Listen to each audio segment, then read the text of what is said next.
El maltrato en la pareja es un problema que sigue sin resolverse en Occidente. A pesar de las múltiples campañas que se llevan a cabo, no se evita que sea una de las principales causas de homicidio. En España, sin ir más lejos, en 2015 fueron asesinadas por sus parejas 57 mujeres y 13 hombres, lo que supone el 23% de los homicidios de ese año. Pero esto es solo la punta del iceberg de un problema que afecta a millones de personas en todo el mundo. Mujeres y hombres a los que se les ha minado la moral hasta verse totalmente sometidos por sus parejas, sintiéndose hundidos y culpables. Porque una de las características de este maltrato es que como quien lo ejerce es la persona que queremos, tendemos a disculparla y a sentirnos responsables de sus actos, lo que hace que sea especialmente difícil identificarlo. Precisamente para que aprendamos a hacerlo he hecho este vídeo, y teniendo en cuenta que es un tema tan serio y complejo, le he pedido ayuda a alguien con mucho más conocimientos que yo. ¡Maldito bicho! Como iba diciendo, le he pedido ayuda a la doctora Paz Toldo Romero, la cual ha participado en multitud de congresos nacionales e internacionales y en más de 20 proyectos de investigación subvencionados por organismos públicos y privados. Entre su amplio bagaje se encuentra ser la autora y coautora de libros y artículos en revistas científicas de alto índice de impacto, y a lo largo de su trayectoria académica ha recibido varios premios como el de la ISRA en 2003 a los nuevos investigadores. Actualmente trabaja como profesora e investigadora para el Tecnológico de Monterrey, en México, que es donde haremos la entrevista, así que sin más dilación os la presento.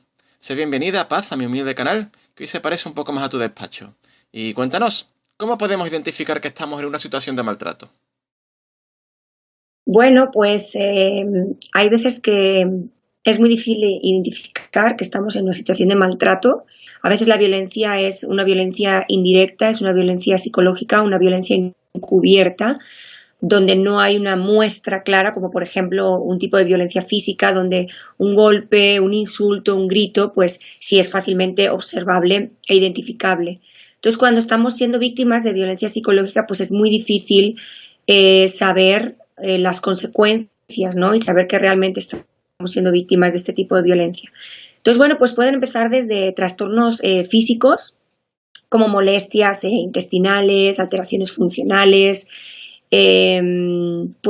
problemas como por ejemplo pueden aparecer abuso de sustancias, inactividad física, incluso conductas suicidas o autolesiones, comer en exceso o no comer, o tomar alcohol o tomar café en exceso, porque empiezan a haber problemas del sueño, entonces la gente necesita tomar más café para mantenerse despierto. Aparecen también trastornos psicológicos como pues trastorno de estrés postraumático, cuando volvemos a recordar una situación de violencia. Pueden aparecer síntomas de ansiedad, depresión, también trastornos de pánico, trastornos en la alimentación, en el sueño, disfunciones sexuales, baja autoestima, sentimientos de vergüenza, de culpa por lo ocurrido. La víctima pues muchas veces empieza a plantear si es culpable de la situación, si ha provocado esa situación.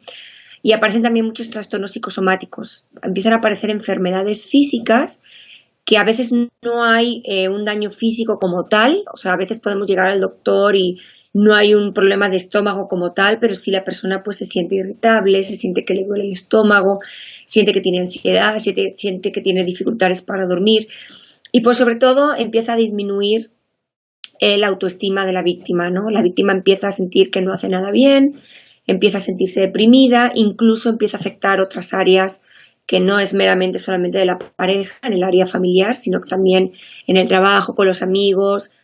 Puede haber un descuido también en cuanto a la higiene, porque la gente se empieza a sentir un poquito más deprimida. Y bueno, pues hay muchísimas consecuencias que nos pueden, o síntomas que nos pueden estar llevando a detectar que somos víctimas de violencia y sobre todo que ya no nos sentimos bien con nosotros mismos y nosotras mismas. Entonces, bueno, pues son algunas de las consecuencias. Pues la última consecuencia sería pues homicidio, cuando hay homicidio o cuando hay suicidio, ¿no? Cuando hay asesinato por parte de la pareja o expareja, o también cuando la persona llega a un comportamiento autodestructivo o lleva a cometer suicidio, que se da en muchos casos. La verdad es que es horrible que podamos vernos destruidos hasta ese punto. Pero dinos, ¿hay alguna diferencia entre el maltrato que sufre la mujer y el que sufre el hombre? Pues realmente la violencia entre hombres y mujeres es bidireccional. Hay muchos estudios publicados en revistas de alto índice de impacto, estudios donde no hay un contenido político y no hay pagos por parte de ninguna institución, donde no hay ningún sesgo a la hora de hacer la investigación, investigaciones que son fiables, con muestras de población normal, porque si hacemos investigaciones con muestras clínicas, pues obviamente solamente vamos a encontrar violencia hacia las mujeres y muchas veces los hombres no denuncian los casos de maltrato y violencia. Muchas veces existe la vergüenza social, existe el miedo al que dirán.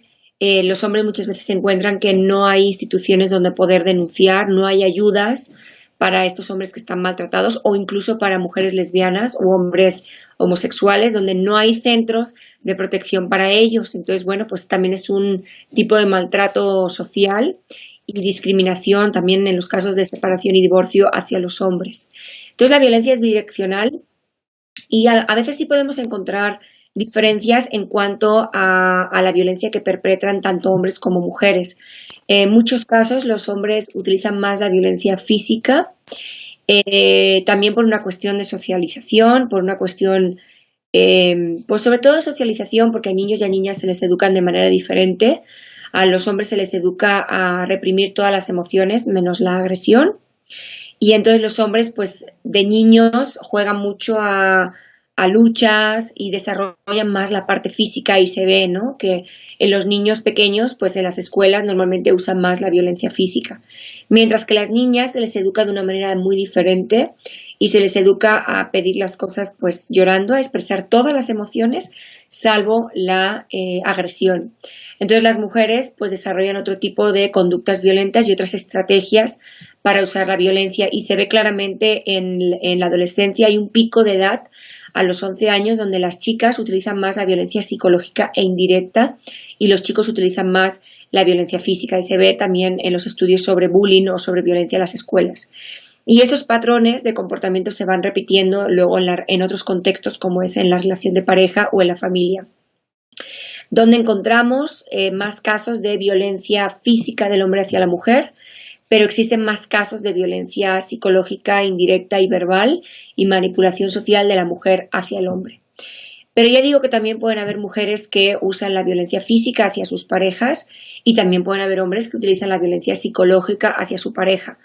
Pues depende de las estrategias y depende también de cómo han sido socializados y también depende de las normas, ¿no?, externas y hasta cuánto pueden utilizar las mujeres la violencia física. Porque hay muchos estudios que muestran, por ejemplo, en parejas del mismo sexo, que podríamos pensar, ¿no?, que el hombre más fuerte o físicamente más fuerte puede ser el más agresivo físicamente, y en muchos estudios con homosexuales se encuentra que no, que eso es un estereotipo, que es un tabú y que no necesariamente el hombre que parece físicamente más fuerte corporalmente es el que más va a utilizar la violencia física, sino que se encuentra en muchos casos que el más delgadito o el que se ve a lo mejor más pequeño con respecto al otro y menos fuerte físicamente es el que utiliza más la violencia física. Pero en realidad tanto hombres como mujeres pueden usar los dos tipos de violencia. Bueno, hay muchos tipos de violencia. Está la violencia física, la violencia verbal, la violencia indirecta, la violencia psicológica, la violencia sexual, la violencia económica, la violencia material, la violencia postural, la gestual. Entonces, tanto hombres como mujeres pueden hacer uso de todos los tipos de violencia. Entonces, bueno, pues cuando se hacen estudios fiables y no solamente preguntando a las mujeres, sino también preguntando a los hombres y preguntando quiénes son sus parejas, si son parejas del mismo sexo o parejas de diferente sexo, pues encontramos todo un abanico de tipos de violencia y encontramos datos que nos sorprenden y que no encontramos en el día a día, ¿no? En revistas que podemos leer o en redes sociales o en los medios de comunicación. A veces esas investigaciones pues están publicadas en revistas que no son de fácil acceso para la población de a pie, pero que ahí están. Realmente da rabia, ¿verdad? Que por intereses políticos se oculte una parte importante de este problema. Pero supongamos que nos damos cuenta de que estamos en una situación así. ¿Qué podemos hacer? ¿Cómo podemos salir de ella? Bueno, la verdad es complicado porque sobre todo en las relaciones de pareja existe lo que se llama el ciclo de la violencia. Entonces, normalmente las parejas están durante mucho tiempo juntas y se mantienen en la relación de pareja porque existe ese ciclo que pasa por varias fases y que se va repitiendo con el tiempo. Existe la fase de acumulación de tensión donde, bueno, pues se caracteriza por una sucesión de pequeños episodios que ocasionan roces permanentes en la pareja, ¿no? Entonces hay como pequeñas disputas, pequeñas riñas, de alguna manera es una dinámica marcada por la tolerancia al conflicto, se empieza a generar tensión, se empieza a generar estrés, empieza a aparecer hostilidad, empieza a aparecer ansiedad. Y es una etapa que puede durar meses, ¿no? U horas. Pero cuando ya se acumula la tensión es cuando estalla la relación y es cuando aparece el episodio agudo, donde ya se produce una descarga incontrolada de las tensiones que se han acumulado durante la fase anterior, y esa descarga pues puede variar de gravedad y abarca desde un empujón hasta el asesinato, ¿no? O bueno, pues todos los tipos de violencia. Pero luego después de esa fase, ¿qué ocurre? Que ocurre una fase de calma donde el agresor o agresora se disculpan, existe la llamada luna de miel o el episodio de reconciliación, donde la persona que comete el acto violento se arrepiente, promete que no lo va a hacer, promete que no va a volver a agredir e intenta cambiar. Y hay un intento de cambio. A veces incluso esa persona puede negar lo que ha ocurrido, puede minimizar la gravedad, no fue para tanto, perdóname, pues bebí en demasía o tenía mucho estrés.